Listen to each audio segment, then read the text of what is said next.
കണ്ണൂരിൽ ക്ഷേത്രോത്സവത്തിനിടെ സൂരജ് വധക്കേസ് പ്രതികളുടെ ചിത്രങ്ങളുമായി ആഘോഷം. കണ്ണൂർ പറമ്പായിൽ ക്ഷേത്രോത്സവത്തിനിടെയാണ് കൊലക്കേസ് പ്രതികളായ CPIM പ്രവർത്തകരുടെ ചിത്രങ്ങളുമായി ആഘോഷം നടന്നത്.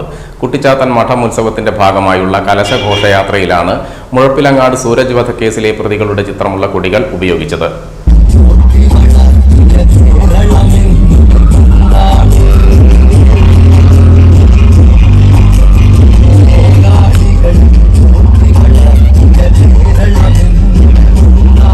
പറമ്പായി കുട്ടിച്ചാത്തൻ മഠം ഉത്സവത്തിന്റെ ഭാഗമായാണ് കഴിഞ്ഞ ദിവസം രാത്രി കലശഘോഷയാത്ര നടന്നത്.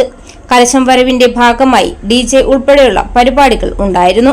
ഇതിനിടെയാണ് കൊലക്കേസ് പ്രതികളുടെ ചിത്രങ്ങളടങ്ങിയ കൊടികൾ ഉപയോഗിച്ചത്. സൂരജ് വധക്കേസിലെ മുഴുവൻ പ്രതികളുടെയും ചിത്രങ്ങൾ കൊടിയിൽ ഉൾപ്പെടുത്തിയിട്ടുണ്ട്.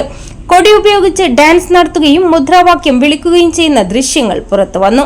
സൂരജ് വധക്കേസിൽ 8 പ്രതികൾക്ക് ജീവപര്യന്തം ശിക്ഷ വിധിച്ചിരുന്നു. 2 മുതൽ 9 വരെ പ്രതികൾക്കാണ് ജീവപര്യന്തം തടവ് ശിക്ഷ. തലശ്ശേരി പ്രിൻസിപ്പൽ സെഷൻസ് കോടതിയാണ് ശിക്ഷ വിധിച്ചത്.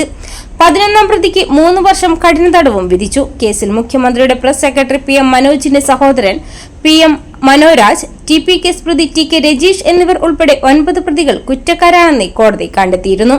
5 പേർക്കെതിരെ കൊലപാതക കുറ്റവും 4 പേർക്കെതിരെ ഗൂഢാലോചന കുറ്റവും തെളിഞ്ഞിരുന്നു.